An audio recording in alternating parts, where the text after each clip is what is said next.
नमस्कार दोस्तों, welcome back to your own channel Adhishthan commerce classes.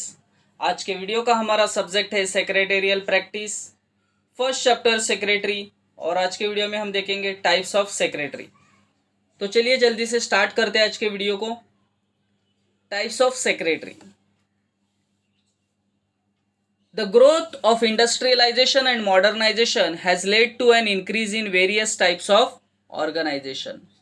So industrial development जो हुआ है, मॉडर्नाइजेशन हुआ है, it increase in various types of organization. So इससे अलग अलग नए टाइप के ऑर्गेनाइजेशन ओपन हुए हैं। Every organization therefore require one such person on whom the individual और organization can entrust the person with a responsibility. तो हर एक ऑर्गेनाइजेशन को या हर एक इंडिविजुअल्स को, फेमस इंडिविजुअल्स को ऐसे व्यक्ति की जरूरत है जो उनकी रिस्पॉन्सिबिलिटी को संभाल सके। The concept of secretary has expanded and is required by almost all type of organization. तो आज सभी टाइप के ऑर्गेनाइजेशंस में सेक्रेटरी का जरूरत है। इस secretary perform the duties and responsibility of the organisations और एम्प्लॉयर। तो सेक्रेटरी जो होता है, secretary performs the duties and responsibility. तो उस ऑर्गेनाइजेशन का या सेक्रेटरी जिस व्यक्ति के लिए काम करते हैं उस एम्प्लॉयर का सभी ड्यूटीज एंड रिस्पॉन्सिबिलिटीज को संभालने का रिस्पॉन्सिबिलिटी सेक्रेटरी के ऊपर होता है। टाइप्स ऑफ सेक्रेटरी, यहां दो टाइप्स के सेक्रेटरी के बारे में बात किया है, personal secretary and institutional secretary. Personal secretary, the personal secretary और a personal assistant is a oldest type of secretary. देखिए, पर्सनल सेक्रेटरी कहिए या पर्सनल असिस्टेंट कहिए, is a oldest type of secretary. Oldest मतलब सेक्रेटरी ये term आज का नहीं है, राजा महाराजाओं के समय से ये सेक्रेटरी वर्ड का इन्वेंशन हुआ है, हमने देखा था। ग्रीक भाषा से इसका शुरुआत हुआ था। So it is a oldest type of secretary. A personal secretary is one who is appointed by busy individual. So personal secretary को अपॉइंट करने वाले कौन होते हैं? Busy individuals like industrialist, businessman और professionals to conduct the correspondence and the day to day routine duties. So personal secretary का मतलब होता है जिसको बिजी इंडिविजुअल्स अपॉइंट करते हैं। इंडस्ट्रियलिस्ट होंगे, बिजनेसमैन होंगे, प्रोफेशनल्स होंगे, ये पर्सनल सेक्रेटरी को अपॉइंट करते हैं। किसके लिए करते हैं? तो करस्पॉन्डिंग काम देखने के लिए, करस्पॉन्डेंस का जो काम है, and day to day routine duties जो होता है वो देखने के लिए, क्योंकि ये बिजी प्रोफेशनल अपने कोर बिजनेस पे कॉन्सेंट्रेट करने के लिए, इनका जो रूटीन काम होता है वो संभालने के लिए पर्सनल सेक्रेटरी का जरूरत पड़ता है और इसके लिए ही वो पर्सनल सेक्रेटरी को अपॉइंट करते हैं। Appointment, busy individuals appoint secretary to look after other work so as to enable them to concentrate on their primary work। Primary work मतलब उनका जो काम है, डॉक्टर का जो प्राइमरी वर्क है वो डॉक्टर अपने काम पे कॉन्सेंट्रेट कर सके। लॉयर का जो प्राइमरी वर्क है, लॉयर अपने प्राइमरी वर्क पे कॉन्सेंट्रेट कर सके।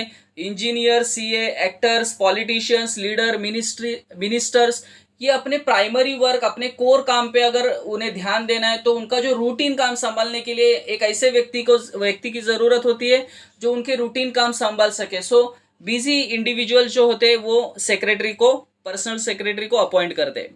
Qualification, a personal secretary as such has no specific qualification. देखिए, पर्सनल सेक्रेटरी का क्वालिफिकेशन क्या होना चाहिए, इसके बारे में स्पेसिफिक कोई क्वालिफिकेशन नहीं बोला है। At graduation degree, good command over language is required. तो मिनिमम वो ग्रेजुएट तो होना चाहिए और अलग अलग भाषा पे उसका पूरा कंट्रोल होना चाहिए। Good command over a language is required. Knowledge of computers, तो आज के ज़माने में कंप्यूटर्स का नॉलेज, इंटरनेट स्किल्स होना चाहिए, have now become a necessity. The qualification depends on the requirement of employers profession. तो एम्प्लॉयर का जो भी प्रोफेशन है, जिसके लिए वो सेक्रेटरी काम कर रहा है, उसका जो भी प्रोफेशन है, अकॉर्डिंगली उसका क्वालिफिकेशन होना चाहिए। Then institutional secretary, a secretary appointed by institution और ऑर्गेनाइजेशन। तो ऐसा सेक्रेटरी जिसको इंस्टीट्यूट अपॉइंट करती है, ऑर्गेनाइजेशन अपॉइंट करते हैं, is called institutional secretary, some of the institutional secretary are. So ऐसे कौन से टाइप के इंस्टीट्यूशनल सेक्रेटरी है वो देखेंगे हम लोग। यहाँ ऊपर चार्ट में भी दिखाया था उन्होंने, secretary of non profit organization, secretary of cooperative society, secretary of joint stock company, secretary of government department and other body corporate. ये सभी इंस्टीट्यूशनल टाइप के सेक्रेटरी है, जिसमें आज हम देखेंगे secretary of non profit association. A non-profit association means the organization formed to promote social, educational, cultural, arts, sports activity with the intention of providing service and not to earn a profit. So देखिए इनके नाम में ही है non profit association, मतलब profit कमाना ये इनका एम नहीं है।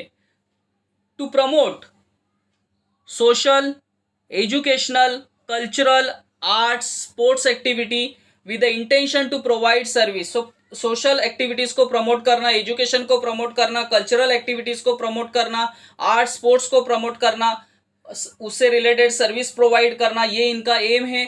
प्रॉफिट कमाना ये इनका एम नहीं होता है। Appointment, a non profit association is look after management committee. तो नॉन प्रॉफिट एसोसिएशन जो होता है उसका पूरा जो काम होता है ये मैनेजमेंट कमिटी देखती है, which is elected by members. और ये मैनेजमेंट कमिटी को अपॉइंट कौन करते हैं? मेंबर्स।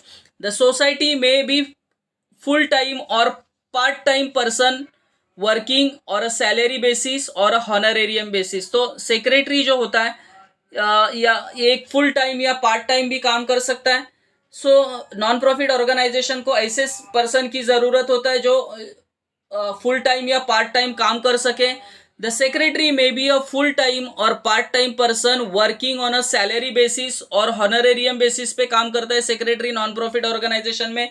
सैलरी मतलब एक मंथली सैलरी होगा, या हॉनरेरियम बेसिस मतलब फीस या फीस पेमेंट किया जाएगा उसको।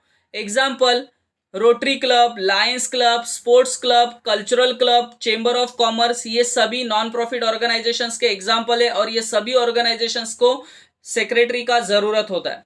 Qualifications, there is no prescribed qualification for this type of organization. So जिस तरीके से पर्सनल सेक्रेटरी को कोई क्वालिफिकेशन का बताया नहीं था, मतलब ग्रेजुएट तो होना चाहिए, वैसे एक प्रिस्क्राइब्ड क्वालिफिकेशन नहीं बताया है नॉन प्रॉफिट ऑर्गेनाइजेशन के लिए। The secretary should acquainted with the object and basic functioning of the organization. तो कंपनी का ऑब्जेक्ट क्या है, नॉन प्रॉफिट ऑर्गेनाइजेशन का ऑब्जेक्ट क्या है, वो किस तरीके से फंक्शन करती है, इसका उसको पूरा नॉलेज होना चाहिए। Knowledge of filing, computers, correspondence are basic requirement for this type of organization. तो फाइलिंग का काम, कंप्यूटर्स का काम, करस्पॉन्डेंस का काम उसे आना चाहिए। सो आई होप दोस्तों ये सभी पॉइंट्स आपको क्लियरली समझे होंगे। इसके आगे का पार्ट हम लोग नेक्स्ट वीडियो में देखेंगे। अगर ये पॉइंट आपको समझे, मेरे एफर्ट्स आपको पसंद आए तो प्लीज़ लाइक करना, दोस्तों के साथ शेयर करना। मिलते हैं नेक्स्ट वीडियो में, तब तक के लिए बाय बाय।